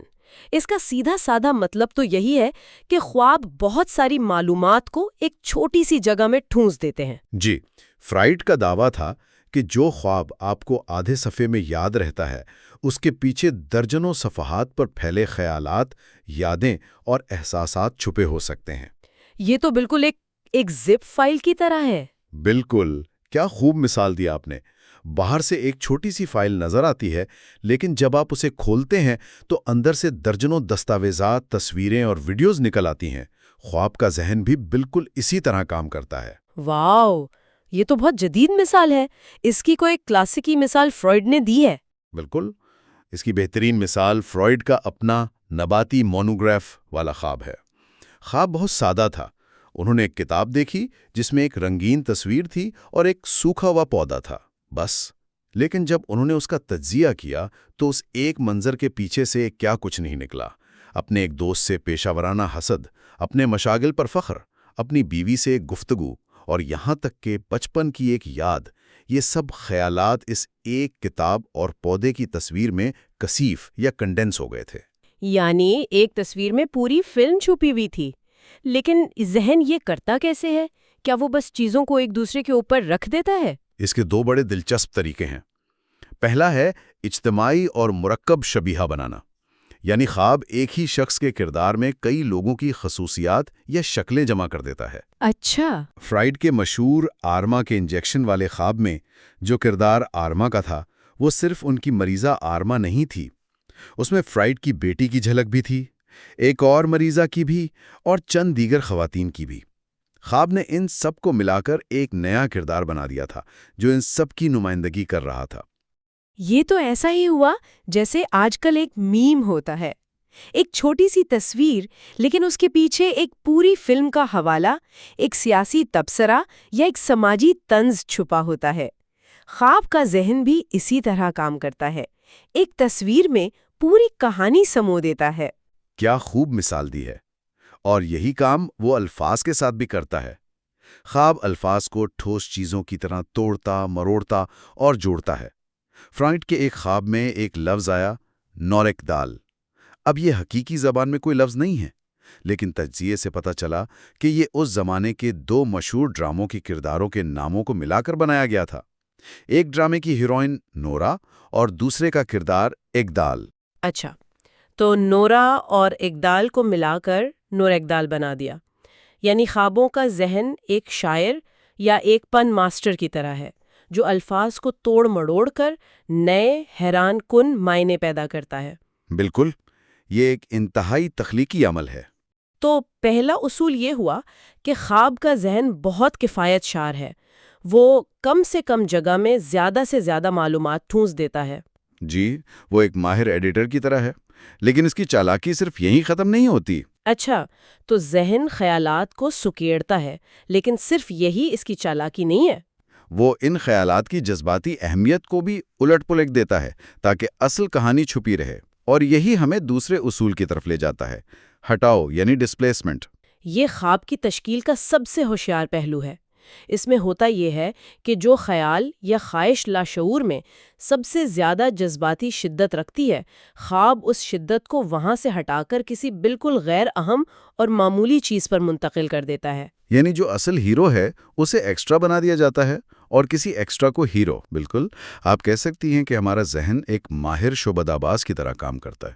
وہ آپ کی توجہ ایک غیر اہم چیز پر مرکوز کرواتا ہے تاکہ آپ اس بڑے راز کو نہ دیکھ سکیں جو وہ دوسرے ہاتھ میں چھپا رہا ہے۔ صحیح۔ فرائیڈ نے اپنے خواب کی مثال دی جس میں ان کے چچا ایک سنہری داڑھی کے ساتھ نظر آئے۔ خواب میں ساری توجہ اور جذبات اس داڑھی پر تھے، لیکن جب انہوں نے تجزیہ کیا تو پتہ چلا کہ اصل خیال ان کی اپنی پیشہ ورانہ ترقی اور اپنے ساتھیوں سے آگے نکلنے کی خواہش تھی۔ داڑھی کا اس سے براہ راست کوئی تعلق نہیں تھا، وہ صرف ایک پردہ تھی۔ اور یہی وجہ ہے کہ کبھی کبھی ہم ایک بالکل بے ضرر خواب دیکھ کر بھی شدید پریشانی یا گھبراہٹ کے ساتھ اٹھتے ہیں۔ شاید خواب کسی کھوئے ہوئے بٹن کا ہو، لیکن اس کے پیچھے چھپا ہوا جذبہ کسی بڑی ناکامی یا خوف کا ہو سکتا ہے۔ آپ نے بالکل درست پکڑا، یہی ذہنی سینسرشپ ہے۔ ہمارا ذہن ہمیں ان خیالات اور خواہشات سے بچانا چاہتا ہے جو ہمارے لیے ناگوار، شرمناک یا تکلیف دہ ہیں، تو وہ ان کی جذباتی توانائی کو کسی بے ضرر چیز پر منتقل کر دیتا ہے تاکہ وہ خیال سینسر کی نظر سے بچ کر خواب میں داخل ہو سکے۔ اسی لیے خواب اکثر اتنے عجیب اور بے ربط لگتے ہیں، کیونکہ ان کا ظاہری مرکز ان کا حقیقی مرکز نہیں ہوتا۔ بالکل۔ ٹھیک ہے، تو اب تک ہم نے دو چالیں سمجھیں۔ ذہن خیالات کو ایک تصویر میں ٹھوستا ہے اور پھر اس تصویر کے سب سے اہم حصے سے جذباتی روشنی ہٹا کر کسی کونے میں پڑی چیز پر ڈال دیتا ہے۔ لیکن اب سوال یہ ہے کہ خواب منطقی خیالات کو کیسے دکھاتا ہے؟ مثلاً اگر، کیونکہ، یا، نہیں، یہ سب تو الفاظ ہیں اور خواب تو زیادہ تر تصویروں کی زبان میں بات کرتے ہیں۔ یہ ایک بہت اہم نکتہ ہے۔ فرائیڈ کے مطابق خوابوں کے پاس ان منطقی روابط کو ظاہر کرنے کا کوئی براہ راست طریقہ نہیں ہوتا۔ خوابوں کی ایک الگ گرامر ہوتی ہے جو ہماری روزمرہ کی منطق سے بالکل مختلف ہے۔ وہ گرامر کیسی ہے؟ مثال کے طور پر دو چیزوں کے درمیان منطقی تعلق کو دکھانے کے لیے خواب انہیں ایک ہی منظر میں اکٹھا کر دیتا ہے، یعنی وہ وقت میں یکسانیت یا سائملٹینیٹی کا استعمال کرتا ہے۔ اچھا۔ اور وجہ اور نتیجے یعنی کاز اینڈ ایفیکٹ کا کیا ہوتا ہے؟ اسے خواب اکثر ایک چیز کا دوسری چیز میں تبدیل ہونے کے عمل سے دکھاتا ہے۔ اور سب سے دلچسپ بات یہ ہے کہ خوابوں کی دنیا میں نہیں کا وجود نہیں ہوتا۔ خواب کسی چیز کا انکار نہیں کر سکتا۔ واہ، یہ تو بالکل don't think of a pink elephant والی بات ہو گئی. یعنی خوابوں کی زبان صرف اس بات میں بات کرتی ہے، اور یہیں پر شاید علامت نگاری یا سمبلزم کا کردار آتا ہے نا. جب براہ راست بات نہیں ہو سکتی تو اشاروں میں ہوتی ہے. بالکل، علامت نگاری باواسطہ نمائندگی کی ایک بہت طاقتور شکل ہے، اور یہ علامتیں صرف ایک فرد تک محدود نہیں ہوتی، بلکہ فرائیڈ کا ماننا تھا کہ یہ عالمگیر ہوتی ہیں اور ہمیں انسانی تہذیب کی مشترکہ تاریخ، لوک کہانیوں اور اساطیر میں بھی ملتی ہیں. اس کی کچھ عام مثالیں کیا ہیں؟ فرائیڈ نے کئی مثالیں دی ہیں، جیسے بادشاہ اور ملکہ اکثر والدین کی علامت ہوتے ہیں. کوئی بھی لمبی اور نوکیری چیز جیسے چھڑی، چھتری یا ہتھیار مردانہ عضو کی علامت ہو سکتی ہے. اسی طرح کوئی بھی کھوکھلی چیز جیسے ڈبہ، الماری یا بحری جہاز یہ رحم یا عورت کی علامت ہو سکتی ہے. یہ دانت ٹوٹنے والا خواب تو بہت عام ہے. میں نے سنا ہے کہ یہ سب سے زیادہ دیکھے جانے والے خوابوں میں سے ایک ہے. فرائیڈ کے مطابق اس کا تعلق خصیپن یا کیسٹریشن کے خوف سے ہے، لیکن آج کل کے ماہرین اسے اکثر تناؤ، بے بسی یا اپنی زندگی پر کنٹرول کھو دینے کے احساس سے جوڑتے ہیں. بالکل، اور یہیں پر فرائیڈ کی ایک بہت اہم وارننگ یاد رکھنی چاہیے. انہوں نے سختی سے کہا تھا کہ ہمیں خوابوں کی تعبیر کے لیے کسی ڈکشنری پر انحصار نہیں کرنا چاہیے. علامتیں صرف ایک اشارہ ہو سکتی ہیں، لیکن اصل مطلب ہمیشہ خواب دیکھنے والے کی ذاتی زندگی، اس کی یادوں اور اس کے تجربات میں چھپا ہوتا ہے. ذاتی وابستگی ہمیشہ پہلے آتی ہے. جی، یہ بہت اہم وضاحت ہے، یعنی تعبیر کا کوئی شارٹ کٹ نہیں ہے. تو اب ہم اس پہیلی کے آخری حصے کی طرف آتے ہیں. ہم نے دیکھا کہ خواب کا مواد کثیف ہوتا ہے، اس کے جذبات اپنی جگہ سے ہٹے ہوئے ہوتے ہیں اور وہ علامتی زبان میں بات کرتا ہے. یہ سب مل کر تو ایک بالکل بے ربط اور افراتفری کا شکار چیز بنتی ہے. لیکن جب ہم صبح اٹھتے ہیں تو کبھی کبھی ہمیں اپنا خواب ایک پوری مربوط کہانی کی طرح یاد رہتا ہے. ایسا کیوں ہوتا ہے؟ یہ اس عمل کے چوتھے اور آخری عنصر کی وجہ سے ہوتا ہے جسے فرائیڈ نے ثانوی ترمیم یا سیکنڈری ریویژن کہا ہے. یہ دراصل ہمارے بیدار ذہن کی مداخلت ہے. جب خواب کا بے ربط مواد ہمارے شعور کے قریب پہنچتا ہے تو ہمارا منطقی ذہن اسے قابل فہم بنانے کی کوشش کرتا ہے. وہ اس میں موجود خلا کو بھرتا ہے، بے ربط ٹکڑوں کو جوڑتا ہے اور اسے ایک ہموار کہانی کی شکل دے دیتا ہے. اچھا، تو یہ ہمارے جاگتے ہوئے ذہن کی ایڈیٹنگ ہے، جیسے ایک فلم ایڈیٹر بکھرے ہوئے شاٹس کو جوڑ کر ایک منطقی سین بنا دیتا ہے. بالکل، لیکن یہاں ایک بہت بڑا دھوکہ ہے. فرائیڈ کے مطابق جو خواب جتنا زیادہ منطقی اور مربوط لگتا ہے وہ اپنی اصل حقیقت سے اتنا ہی زیادہ دور ہوتا ہے. ثانوی ترمیم ایک پردے کی طرح کام کرتی ہے جو خواب کی اصل بے ترتیبی اور اس کے حقیقی گہرے مطلب کو چھپا لیتی ہے. تو اس کا مطلب یہ ہوا کہ جو احساس ہم میں سے بہت سے لوگوں کو ہوتا ہے کہ میں نے خواب تو بہت لمبا دیکھا تھا لیکن اب صرف کچھ ٹکڑے یاد ہیں، اس کی وجہ بھی یہی ہے. آپ نے بالکل صحیح نتیجہ نکالا. فرائیڈ کا کہنا تھا کہ جب ہم خواب بھولتے ہیں تو سب سے پہلے وہ جوڑنے والے منطقی خیالات بھولتے ہیں جو ہمارے بیدار ذہن نے کہانی بنانے کے لیے خود سے شامل کیے تھے. ان کے مٹ جانے کے بعد جو باقی رہ جاتا ہے وہ خواب کا اصل، بکھرا ہوا اور زیادہ سچا مواد ہوتا ہے. تو اس ساری بحث کا خلاصہ یہ ہوا کہ خواب بننے کا عمل کوئی سیدھا سادہ کام نہیں، یہ 4 مرحلوں کا ایک پیچیدہ رقص ہے. پہلے تکثیف خیالات کو ایک زپ فائل کی طرح سکیڑتی ہے، پھر ہٹاؤ جذباتی توجہ کو اہم سے غیر اہم چیز پر منتقل کر دیتا ہے، پھر نمائندگی اس سب کو تصویروں اور علامتوں کی ایک خفیہ زبان میں بدل دیتی ہے، اور آخر میں ثانوی ترمیم کا ایڈیٹر اس بے ربط فلم پر ایک منطقی کہانی کا غلاف چڑھا دیتا ہے. بالکل. اور اس پورے عمل سے یہ واضح ہوتا ہے کہ خواب کوئی بے معنی یا اتفاقی سرگرمی نہیں، بلکہ ہمارے ذہن کی ایک انتہائی پیچیدہ، تخلیقی اور بامعنی زبان ہے. یہ ہمارے اندر کے شاعر، شعبدہ باز اور سینسر بورڈ کی مشترکہ کوشش ہے.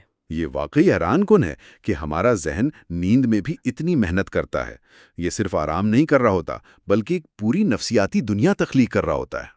اور یہیں سے ایک گہرا سوال جنم لیتا ہے جس پر ہم اپنی آخری گفتگو میں بات کریں گے. ہم نے یہ تو سمجھ لیا کہ خواب کیسے بنتے ہیں، لیکن اب سوال یہ ہے کہ ذہن یہ سب کرتا کیوں ہے؟ خواب دیکھنے کا مقصد کیا ہے؟ یہ عمل ہمارے ذہن کے کام کرنے کے بنیادی اصولوں کے بارے میں کیا انکشاف کرتا ہے؟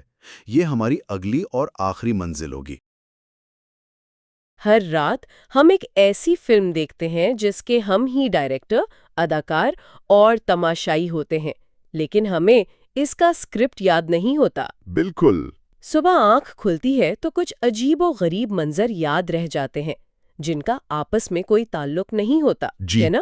آج ہم فرائڈ کے ساتھ مل کر سراغ رساں بنیں گے اور یہ کھوج لگائیں گے کہ ہمارے خوابوں کا یہ پراسرار اسکرپٹ آخر لکھا کہاں جاتا ہے۔ اچھا موضوع ہے۔ فرائڈ کے مطابق اس کے لیے 3 اہم جائے وقوع ہیں: ہمارا گزرا ہوا کل، ہمارا بچپن اور ہمارا اپنا جسم۔ تو آئیے ان سراغوں کو جوڑنا شروع کرتے ہیں۔ بالکل۔ فرائڈ کی کتاب خوابوں کی تعبیر کا 5واں باب اسی جاسوسی کا نام ہے۔ وہ یہ جاننے کی کوشش کرتا ہے کہ خوابوں کا خام مواد یعنی اس کے کردار، کہانیاں اور جگہیں کہاں سے آتی ہیں۔ اور جیسا آپ نے کہا، اس کی تحقیق ہمیں 3 بڑی جگہوں پر لے جاتی ہے۔ جی، اور پہلی جگہ سب سے زیادہ حیران کن ہے۔ اچھا، تو پہلا سراغ ہے ہمارا گزرا ہوا دن۔ لیکن یہاں ایک بہت بڑی پہیلی ہے۔ فرائڈ کہتا ہے کہ خواب دن کے سب سے اہم واقعات کو اکثر نظر انداز کر دیتے ہیں۔ بالکل۔ فرض کریں کل میری نوکری چلی گئی، جو ایک بہت بڑا صدمہ ہے، لیکن رات کو مجھے خواب آتا ہے ایک ایسے آدمی کا جس کے ماتھے پر تل تھا اور اسے میں نے کل بس میں دیکھا تھا۔ یہ کیا منطق ہے؟ ہاں، یہ سوال تو بنتا ہے، دماغ اتنی بڑی بات چھوڑ کر اتنی معمولی چیز کیوں اٹھا رہا ہے؟ یہیں سے فرائڈ کی تھیوری کی اصل ذہانت شروع ہوتی ہے۔ اس کے مطابق ہمارا دماغ ایک شاطر فلم ڈائریکٹر کی طرح ہے۔ اچھا۔ وہ جانتا ہے کہ اصل کہانی یعنی ہماری کوئی گہری دبی ہوئی خواہش شاید بہت متنازع یا پریشان کون ہے، تو وہ اسے سیدھا سیدھا نہیں دکھا سکتا۔ ٹھیک ہے۔ اس لیے وہ گزرے ہوئے دن کی ایک بظاہر بے زرار غیر اہم یاد کو کور سٹوری کے طور پر استعمال کرتا ہے۔ وہ ماتھے کا تل خواب کا اصل موضوع نہیں بلکہ اس کا نقاب ہے۔ ایک منٹ، لیکن یہ بات ہضم کرنا تھوڑا مشکل ہے۔ یعنی میرا دماغ اتنی محنت کر رہا ہے، دن بھر کی یادوں میں سے ایک معمولی سی بات ڈھونڈ رہا ہے، پھر اسے میری کسی گہری خواہش سے جوڑ رہا ہے، جی۔ صرف خود سے ایک سچ چھپانے کے لیے؟ یہ تو بہت ہی پیچیدہ اور غیر ضروری نظام لگتا ہے۔ ایسا کیوں ہے؟ اس کی وجہ ہے سینسرشپ۔ فرائڈ کے مطابق ہمارے ذہن کا ایک حصہ ایک چوکیدار کی طرح ہے جو ہماری نیند کی حفاظت کرتا ہے۔ اچھا۔ اگر کوئی بہت پریشان کن خواہش یا خیال سیدھا خواب میں آنے کی کوشش کرے تو یہ چوکیدار ہمیں جگا دے گا۔ صحیح۔ اس لیے خواب کا دماغ ایک چال چلتا ہے۔ وہ اس پریشان کن خیال کی توانائی کو ایک غیر اہم نیوٹرل یاد پر منتقل کر دیتا ہے۔ اوہ! یہ بالکل ایسا ہے جیسے آپ دفتر میں اپنے باس پر شدید غصہ ہوں، لیکن وہاں کچھ کہہ نہیں سکتی۔ گھر آ کر آپ غصے میں دروازے کو زور سے بند کرتی ہیں۔ ہاں، ایسا تو ہوتا ہے۔ آپ کا غصہ باس پر ہے، لیکن آپ نے اسے ایک محفوظ ہدف دروازے پر منتقل کر دیا۔ فرائڈ اسی عمل کو خوابوں میں منتقلی یا ڈسپلیسمنٹ کہتا ہے۔ واہ! دن کی وہ چھوٹی سی بات وہ دروازہ بن جاتی ہے۔ واہ، یہ مثال تو بہت زبردست ہے۔ تو یہ جو گزرے ہوئے دن کے چھوٹی چھوٹی باتیں ہیں جنہیں فرائڈ دن کے واقعات کہتا ہے، وہ اصل میں صرف ایک بہانہ ہے؟ بالکل، ایک بہانہ۔ جیسے فرائڈ کی اپنی ایک مثال ہے نباتاتی مونوگراف والے خواب کی۔ اس نے دن میں ایک کتاب کا سرورق دیکھا جو بالکل غیر اہم تھا، لیکن اسی دن ایک دوست سے اپنی ذات اور شوق کے بارے میں ایک بہت اہم اور جذباتی گفتگو بھی کی۔ بالکل، خواب میں وہ کتاب نظر آئی، لیکن جب فرائڈ نے اس کا تجزیہ کیا تو پتہ چلا کہ خواب میں کتاب کے ہر پہلو کا تعلق اس اہم گفتگو سے تھا۔ اچھا؟ کتاب کا سرورق ایک غیر جانبدار چیز تھی جس نے اس جذباتی گفتگو کو اپنے پیچھے چھپنے کی جگہ دی۔ تو اس طرح ایک حالیہ اور غیر اہم تاثر ایک پرانے اور اہم خیال کے لیے ایک رابطہ کار کا کام کرتا ہے اور سینسر سے بچ نکلتا ہے۔ بالکل صحیح۔ ٹھیک ہے، یہ تو سمجھ آ گیا کہ خواب کا نقاب یا کور سٹوری ہمارے گزرے ہوئے کل سے آتی ہے، لیکن وہ اصل کہانی کہاں سے آتی ہے جسے چھپایا جا رہا ہے؟ ہاں، اصل سوال تو یہی ہے۔ وہ گہری خواہش جس کے لیے یہ سارا ڈرامہ کیا جا رہا ہے، اس کا منبع کیا ہے؟ اور یہ ہمیں ہمارے دوسرے جائے حقوق پر لے جاتا ہے، بچپن۔ بچپن؟ فرائڈ کا دعویٰ بہت بڑا ہے۔ وہ کہتا ہے کہ ہر خواب کی جڑ میں جو خواہش ہوتی ہے وہ بالآخر بچپن کی ہی کوئی خواہش ہوتی ہے۔ ہر خواب کی؟ جی، ہر خواب کی۔ بظاہر خواب کا مواد کچھ بھی ہو، گہرا تجزیہ اکثر اسے بچپن کی کسی منظر سے جوڑ دیتا ہے۔ اچھا؟ بالغ عمر کی کوئی خواب تبھی بنا سکتی ہے جب وہ لاشعور میں سوئی ہوئی بچپن کی کسی طاقتور خواہش کو جگانے میں کامیاب ہو جائے۔ یعنی خواب ایک طرح کا لاشعوری آرکائیو ہے، ایک ایسی ٹائم مشین جو ایسی فائلیں بھی ڈھونڈ نکالتی ہے جن کے بارے میں ہمیں لگتا تھا کہ وہ ہمیشہ کے لیے ڈیلیٹ ہو چکی ہیں۔ کیا خوب کہا آپ نے، لاشعوری آرکائیو، بالکل ایسا ہی ہے۔ اس کی کچھ مثالیں تو بہت ہی حیران کن ہیں، جیسے وہ شخص جو 20 سال بعد اپنے آبائی شہر جانے والا تھا اور اس نے خواب میں ایک جگہ اور ایک آدمی کو دیکھا جنہیں وہ بالکل نہیں پہچانتا تھا، اور جب وہ حقیقت میں وہاں پہنچا تو وہ جگہ اور وہ شخص دونوں بالکل ویسے ہی موجود تھے، اور اسے یاد آیا کہ اس نے انہیں 4 سال کی عمر میں دیکھا تھا۔ انبلیویبل۔ یا وہ دوسرا شخص جسے بار بار خواب میں ایک پیلا شیر نظر آتا تھا اور کئی سالوں کے تجزیے کے بعد پتا چلا کہ یہ اس کے بچپن کا ایک کھلونا تھا جس سے وہ بالکل بھول چکا تھا۔ یہ مثالیں دکھاتی ہیں کہ خوابوں کی یادداشت ہمارے شعور سے کہیں زیادہ طاقتور اور وسیع ہے۔ تو اس کا مطلب یہ ہوا کہ بچپن کی خواہشات ہمارے لاشعور میں ہمیشہ زندہ رہتی ہیں، جیسے سوئے ہوئے آتش فشاں۔ اچھی تشبیہ ہے۔ اور جب گزرے ہوئے دن کا کوئی واقعہ یعنی دن کا باقیات ان سے ٹکراتے ہیں تو یہ آتش فشاں پھٹ پڑتا ہے اور خواب کی شکل اختیار کر لیتا ہے۔ آپ نے بالکل صحیح سمجھا۔ بچپن کا وہ منظر یا تجربہ خواب کے لیے ایک سانچے یا ماڈل کا کام کرتا ہے۔ دن کا واقعہ صرف ایک چنگاری ہے، اصل بارود بچپن کی یادوں اور خواہشات میں بھرا ہوا ہے۔ اچھا، تو خواب کا مواد ہمارے ذہن کی گہرائیوں سے آتا ہے، کل کی یادوں سے اور بچپن کے بھیدوں سے؟ جی۔ لیکن کیا ایسا ہو سکتا ہے کہ کبھی کبھی اس کا محرک بہت سطحی ہو؟ میرا مطلب ہے، لوگ جو کہتے ہیں کہ خواب بدہضمی سے آتے ہیں، کیا اس میں کوئی سچائی نہیں؟ ہاں، یہ تو بہت عام بات ہے۔ کیا فرائیڈ جسم کے کردار کو بالکل ہی رد کر دیتا ہے؟ نہیں، وہ اسے رد نہیں کرتا، اور یہ ہمیں ہمارے تیسرے جائے وقوع پر لاتا ہے، جسمانی احساسات، جنہیں فرائیڈ سومیٹک سٹیمولائی کہتا ہے۔ سومیٹک سٹیمولائی؟ جی، وہ مانتا ہے کہ جسم سے اٹھنے والے سگنل خوابوں کا ذریعہ بن سکتے ہیں۔ یہ بیرونی بھی ہو سکتے ہیں، جیسے رات کو گرج کی آواز یا کمرے میں روشنی۔ اور اندرونی بھی؟ اور اندرونی بھی، جیسے پیاس، درد یا بیماری کی ابتدائی علامات۔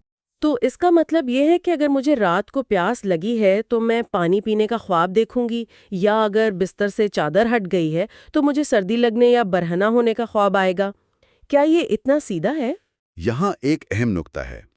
فرائیڈ کہتا ہے کہ جسمانی احساس خواب کی وجہ نہیں بنتا، بلکہ خواب کے لیے ایک موقع فراہم کرتا ہے۔ اچھا، ایک موقع؟ جی، ایسا ضروری نہیں کہ ہر جسمانی احساس خواب پیدا کرے۔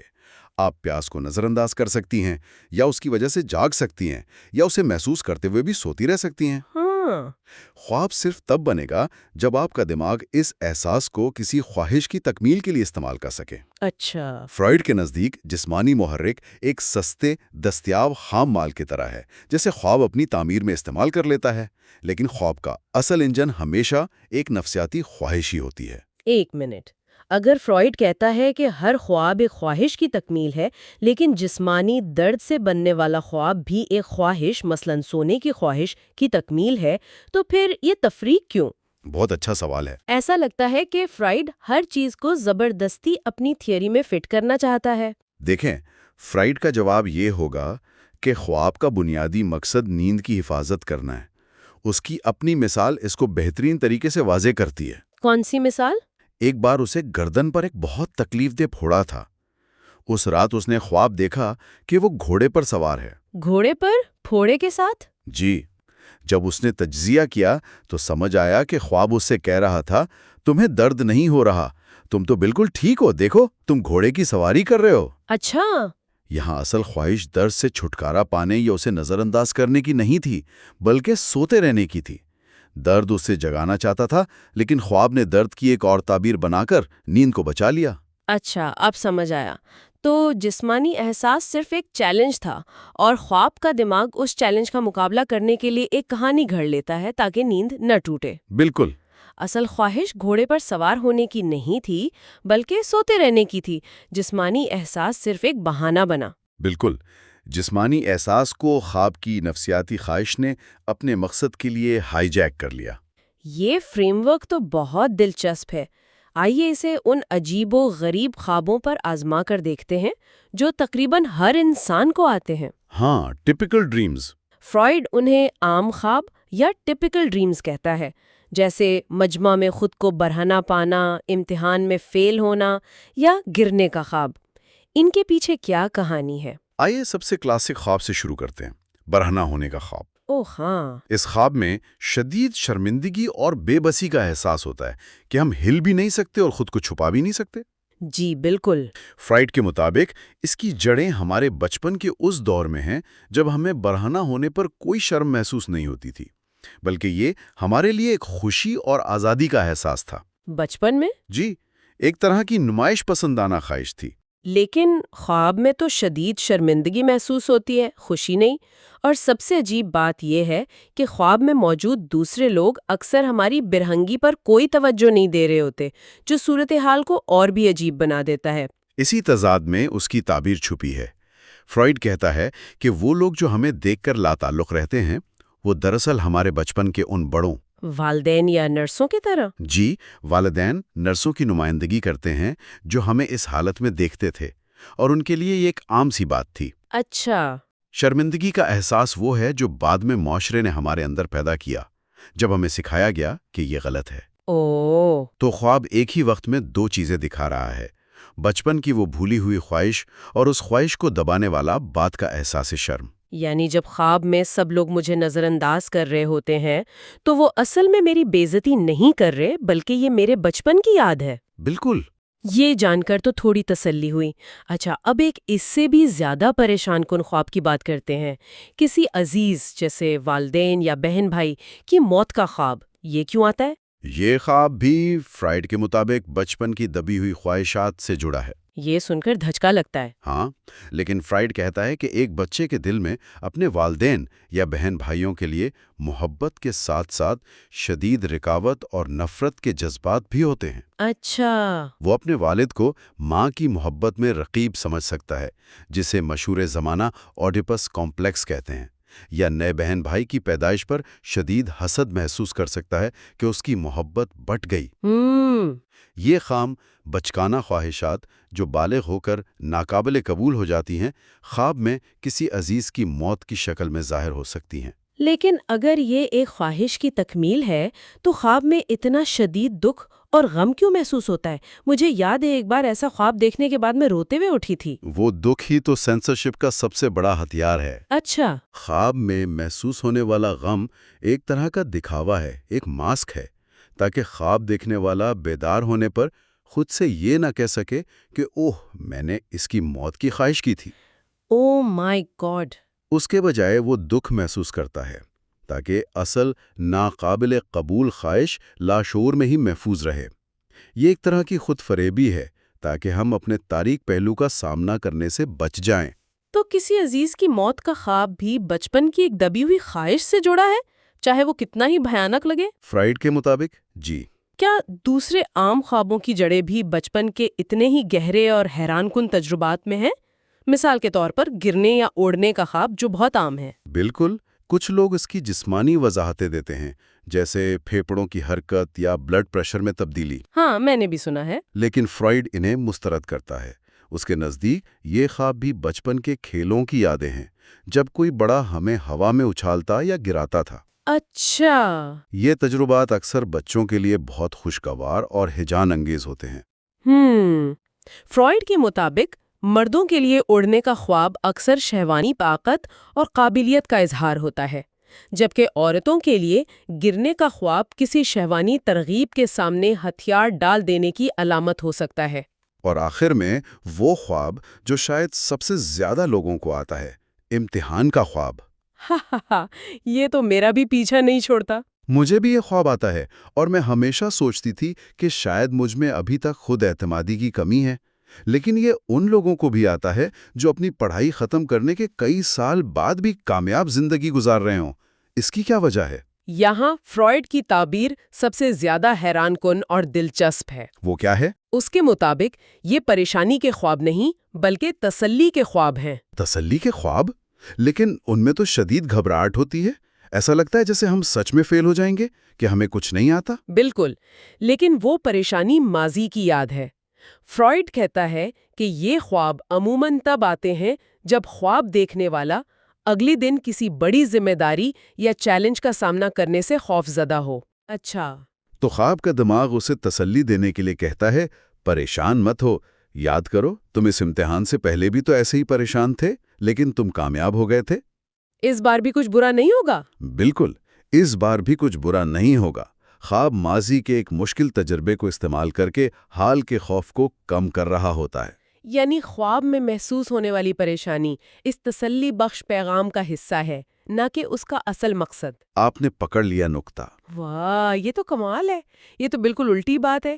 میرا دماغ مجھے ڈرا نہیں رہا بلکہ میری ہمت بڑھا رہا ہے۔ فرائڈ کے مطابق جی ہاں۔ یہ تو فرائڈ کا ایک بالکل نیا رخ ہے۔ تو آج کی اس سراغ رسانی کا خلاصہ یہ ہے کہ خوابوں کا اسکرپٹ کہیں باہر سے نہیں آتا۔ اس کے اجزاء 3 جگہوں سے چوری کیے جاتے ہیں: گزرے ہوئے دن کے باقیات جو اکثر غیر اہم ہوتے ہیں اور نقاب کا کام کرتے ہیں، بچپن کی طاقتور یادیں اور خواہشات جو کہانی کا اصل انجن ہے، اور ہمارے جسمانی احساسات جنہیں خواب بطور خام مال استعمال کر لیتا ہے۔ بہت خوبصورت خلاصہ۔ یہ سب مل کر ایک خواہش کی تکمیل کے لیے خواب کی شکل اختیار کرتے ہیں۔ آپ نے بالکل ٹھیک خلاصہ کیا۔ ہم نے یہ تو جان لیا کہ خوابوں کے یہ اجزاء یا خام مواد کہاں سے آتا ہے۔ جی، لیکن اب اس سے بھی بڑا سوال پیدا ہوتا ہے، دماغ اس خام مال کو استعمال کر کے خواب کی یہ عجیب و غریب، بے ترتیب اور علامتی کہانیاں بناتا کیسے ہے؟ ہاں، یہ سب جڑتا کیسے ہے؟ وہ کون سے ذہنی عمل ہیں جو ایک غیر اہم یاد، ایک بچپن کی خواہش اور پیاس کے احساس کو ملا کر ایک مکمل خواب میں تبدیل کرتے ہیں؟ یہ تو اگلا بڑا راز ہے۔ اس پر ہم اپنی اگلی گفتگو میں بات کریں گے۔ سگمنڈ فرائڈ کی کتاب خوابوں کی تعبیر پر ہمارے اس گہری گفتگو کی آخری منزل میں خوش آمدید۔ آج ہم اس سفر کو سمیٹ رہے ہیں اور سیدھا اس کتاب کے سب سے اہم باب پر بات کریں گے، جہاں فرائڈ اپنی ساری تھیوری کو جوڑ دیتے ہیں۔ جی، یہ 7واں باب دراصل پوری کتاب کا نچوڑ ہے۔ یہاں فرائڈ صرف یہ نہیں بتا رہے کہ خواب کیا ہے، بلکہ یہ سمجھا رہے کہ ہمارا ذہن کام کیسے کرتا ہے۔ مطلب آج ہم یہ دیکھیں گے کہ خواب دیکھنے کا عمل ہمارے ذہن کے اندر کیسی پیچیدہ سرگرمیوں کا نتیجہ ہے۔ چلیں پھر اس گتھی کو سلجھانا شروع کرتے ہیں، اور شروعات ایک بہت ہی عام تجربے سے کرتے ہیں جو ہم سب کو ہوتا ہے۔ صبح اٹھتے ہی خواب یاد کیوں نہیں رہتے؟ ایسا لگتا ہے جیسے کوئی انہیں مٹا دیتا ہے۔ جی، پھر ہم فرائڈ کے نظریے کی سب سے بڑی مشکل یعنی ڈراؤنے خوابوں پر بات کریں گے، اور آخر میں ذہن کے ان حصوں کو سمجھیں گے جنہیں فرائڈ نے لاشعور اور شعور کا نام دیا ہے۔ ٹھیک ہے۔ تو پہلا سوال، ہم اپنے خواب بھول کیوں جاتے ہیں؟ اکثر بس ایک احساس سا باقی رہ جاتا ہے، لیکن تفصیلات جیسے ہوا میں تحلیل ہو جاتی ہیں۔ اور عام خیال تو یہی ہے کہ شاید خواب اتنے بے ربط ہوتے ہیں کہ ذہن انہیں یاد نہیں رکھ پاتا۔ جی بالکل۔ لیکن یہی تو دلچسپ نکتہ ہے۔ فرائڈ اس عام خیال کو رد کرتے ہیں۔ وہ کہتے ہیں کہ خوابوں کا بھولنا کوئی اتفاقی یا غیر فعال عمل نہیں ہے۔ یہ نہیں ہے کہ خواب کمزور ہوتے ہیں اس لیے مٹ جاتے ہیں، بلکہ یہ ایک باقاعدہ فعال عمل ہے۔ فرائڈ اسے مزاحمت یعنی ریزسٹنس کا نام دیتے ہیں۔ ایک منٹ، یہ تو بہت عجیب بات ہے۔ ہمارا ذہن خود ہی اپنے خوابوں کو کیوں مٹائے گا؟ یہ تو ایسا ہوا جیسے کوئی خود ہی اپنی لکھی ہوئی ڈائری کے ورق پھاڑ دے۔ بالکل یہی تشبیہ ہے۔ فرائڈ کے مطابق جب ہم سو رہے ہوتے ہیں تو ہمارے ذہن کا ایک چوکیدار جسے وہ سینسر کہتے ہیں وہ تھوڑا سست پڑ جاتا ہے۔ اس وجہ سے ہماری دبی ہوئی ممنوعہ خواہشات کو خواب کی شکل میں باہر نکلنے کا موقع مل جاتا ہے۔ اچھا۔ ہو کر فوراً ان تمام ثبوتوں کو مٹانے کی کوشش کرتا ہے جو اس کی غفلت کی وجہ سے ظاہر ہو گئے تھے۔ کمال ہے۔ اس کا مطلب ہے کہ ہمارے بھولے ہوئے خواب کہیں غائب نہیں ہوتے، بلکہ ہمارے ذہن کے کسی لاکر میں بند ہوتے ہیں۔ آپ نے بالکل صحیح پکڑا ہے۔ فرائڈ نے اپنے کلینیکل کام میں یہی دیکھا۔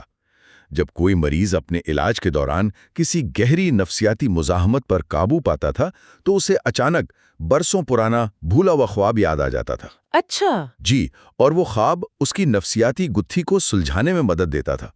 اس سے ثابت ہوتا ہے کہ خواب مٹتے نہیں، صرف دبا دیے جاتے ہیں۔ اچھا، خوابوں کی ایک اور خاصیت جو مجھے ہمیشہ حیران کرتی ہے وہ یہ ہے کہ ہم خواب سوچتے نہیں ہیں، ہم انہیں دیکھتے ہیں۔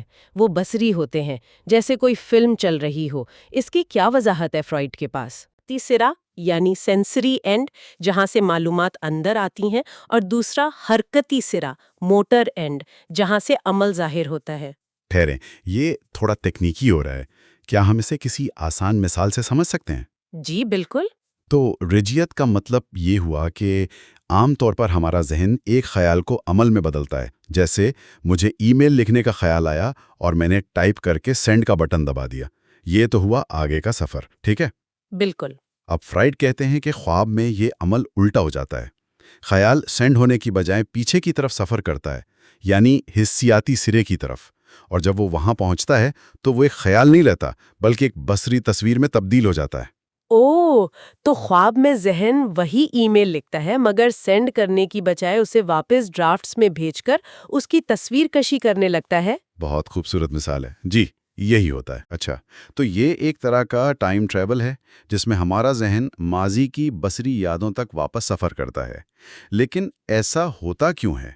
فرائیڈ کے مطابق اس کی وجہ ہمارے بچپن کی وہ طاقتور اور بھولی بسری یادیں ہیں جو ہمارے ذہن میں تصویروں کی شکل میں محفوظ ہیں۔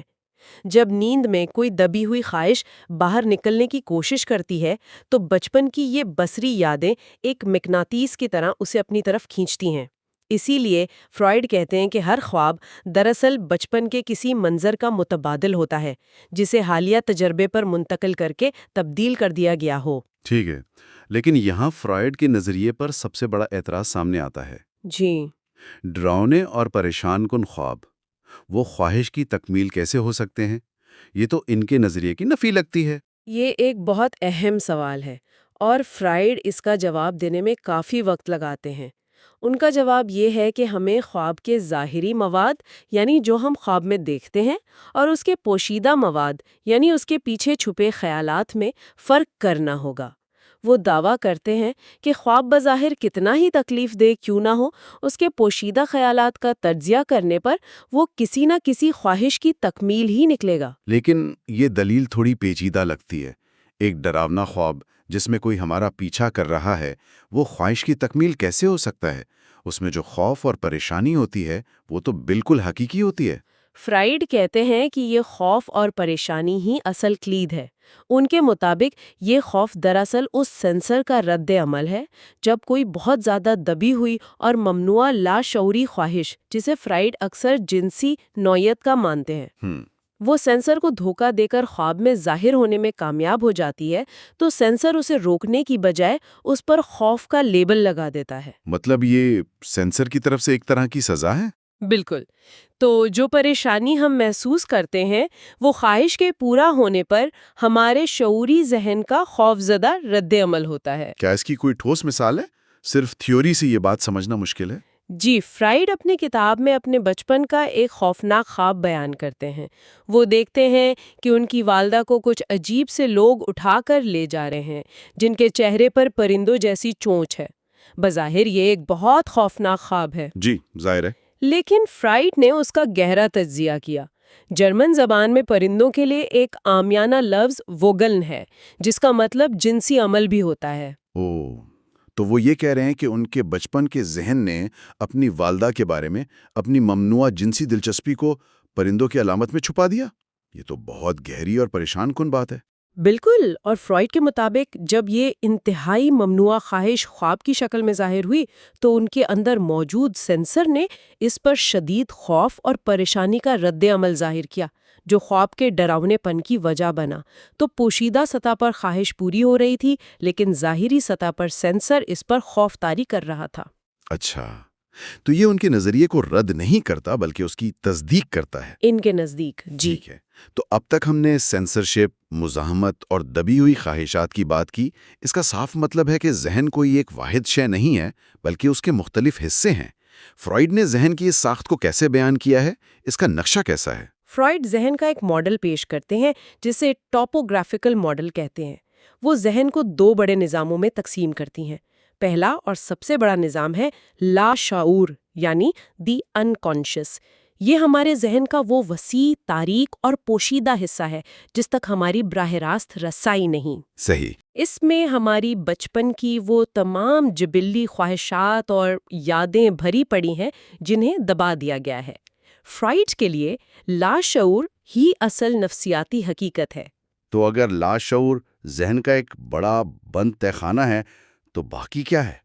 اس تہخانے اور ہمارے شعور کے درمیان ایک اور نظام ہے جسے فرائڈ تحت شعور یعنی دی پری کانشس کہتے ہیں۔ آپ اسے تہخانے کے دروازے پر کھڑا ایک سخت سیکیورٹی گارڈ سمجھ سکتے ہیں۔ ہاں دلچسپ۔ جی، تحت شعور میں وہ خیالات ہوتے ہیں جو فی الحال تو شعور میں نہیں ہیں، لیکن اگر ہم تھوڑی توجہ دیں تو انہیں یاد کر سکتے ہیں، جیسے کل رات کے کھانے میں کیا کھایا تھا۔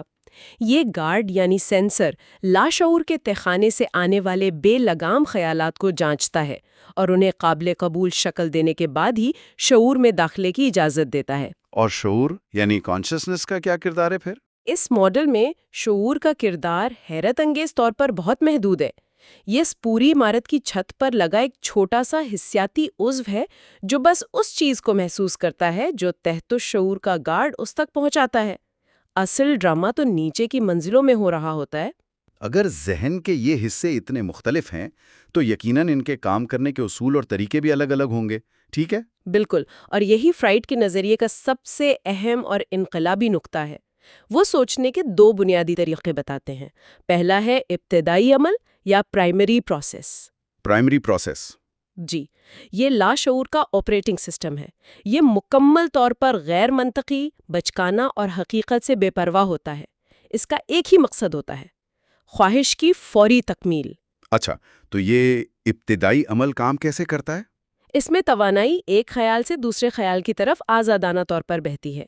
اس کی 2 خاصیتیں ہیں جو خوابوں کو سمجھنے کے لیے بہت ضروری ہیں: تکثیف یعنی کانڈنسیشن اور منتقلی یعنی ڈسپلیسمنٹ۔ ایک منٹ، تکثیف اور منتقلی، یہ تھوڑے بھاری الفاظ ہیں۔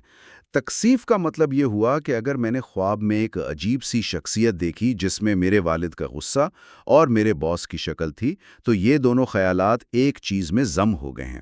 بالکل درست، یہی تکثیف ہے۔ اور منتقلی کا مطلب ہے کہ خواب میں کسی خیال کی جذباتی اہمیت کو کسی غیر اہم چیز پر منتقل کر دیا جائے۔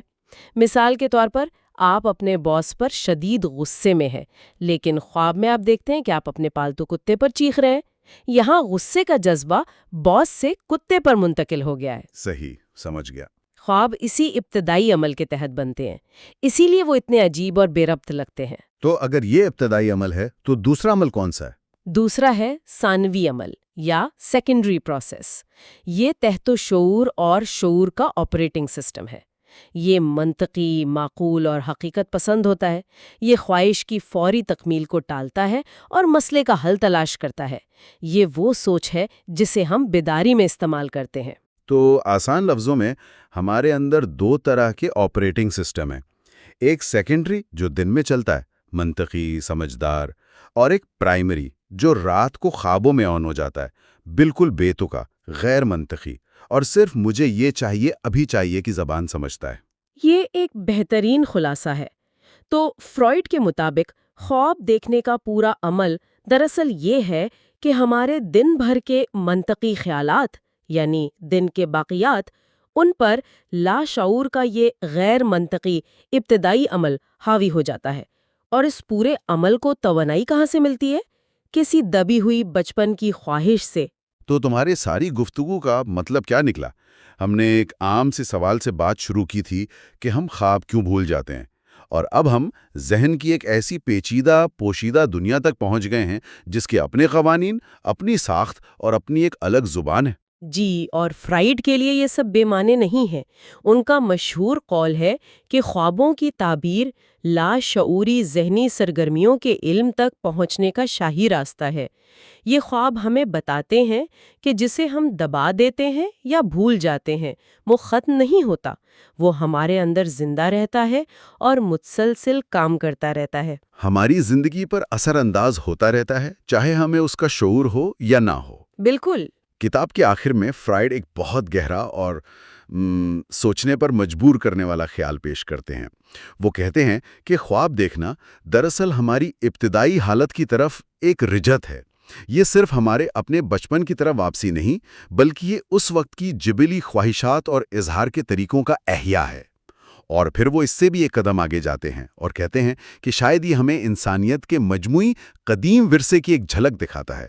یہ ایک ایسا خیال ہے جو خوابوں کو ہماری ذاتی زندگی سے نکال کر پوری انسانی تاریخ سے جوڑ دیتا ہے اور یہ سوچنے کے لیے ایک وسیع میدان چھوڑ جاتا ہے۔